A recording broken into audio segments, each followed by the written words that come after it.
Alamak, alamak. Macam mana ni? Ni, sayanglah. Nampak? Saya dah potong. Dah potong. Tapi dia ada ni. Nampak tak? Dia ada corak. Dia ada season dia dekat bawah. Saya panggil season lah. Zaman saya sebut season. Okey? Takkan kita nak potong biasa je. Kalau potong biasa, lipat sekali ni nama dia jahit bodoh.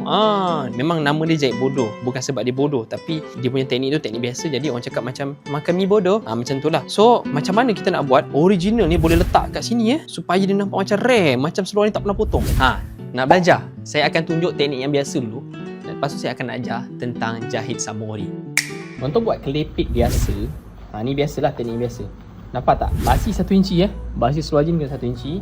Lipat 2 kali. 1, 2. Tapi ada tips penting. Pertama, jangan terkejut abang, jangan terkejut akak. Inilah dia jeans. Ketuk dekat atas besi. Jangan ketuk dekat atas kayu. Oh, tak boleh geng. Salah. Ketuk dekat atas besi. Lepas tu nampak tak? Bila kita ketuk, apa jadi? Dia flat. Dan sedikit ada tercuek sikit tu kan. Dia kembang. Sebab kena ketuk. So, kita buang sikit bahagian cuek lah. Okay. Sebab dia kembang. So, kita lipat setengah inci. Yang pertama, iron.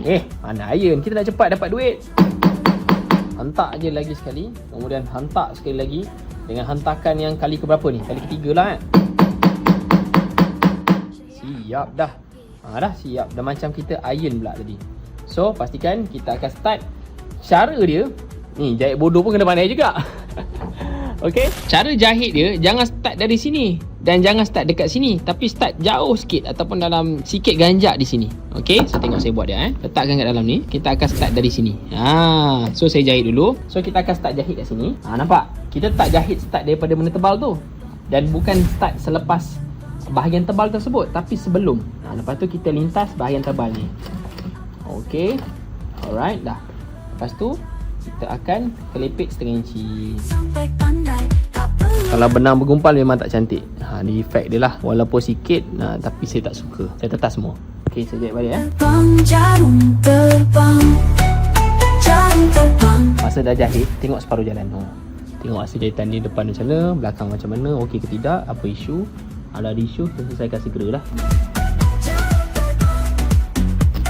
Okey, so saya dah siap jahit dua-dua. Cuma, korang perasan ke seluar ni? Kata je bodoh kan? Nampak? Seluar ni kembang. Nampak? Dia kembang sebab apa? Ni seluar getah. Nampak tak? Ni ada kedut-kedut ni. So, apa yang kita perlu buat? Jangan tarik. Tarik nanti lagi kembang. So, anda kena buat apa? Iron daripada sebelah dalam. Macam ni. Sebelah dalam. Kenapa tak nak iron sebelah luar? Kita nak mengelakkan daripada nampak bekas iron. Iron pun berbekas sebenarnya. Tapi kalau kita pakai tapak iron ni, dia dapat hilangkan ataupun kurangkan risiko daripada kain hangus, bekas iron. Itu bila kita pakai tapak iron tu lah.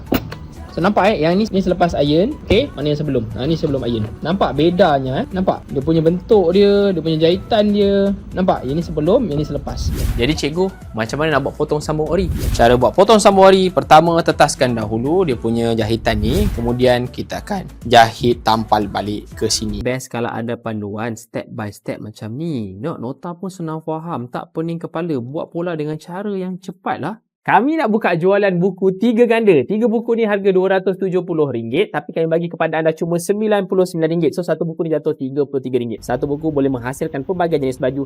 RM33 dapat banyak baju. Untung banyak, Kak. Paling best, anda boleh dapat video tutorial menjahit pada bahagian-bahagian tertentu bernilai RM299. Tapi kami bagi percuma jika anda beli buku ni. Buku ni sebenarnya dah terjual lebih daripada 20,000 naskah seluruh Malaysia. Sampai bila nak buat pola dengan cara yang susah dan ambil masa yang lama? So, sebelum dia melarat, baik klik link di bawah dan dapatkan buku ni sekarang.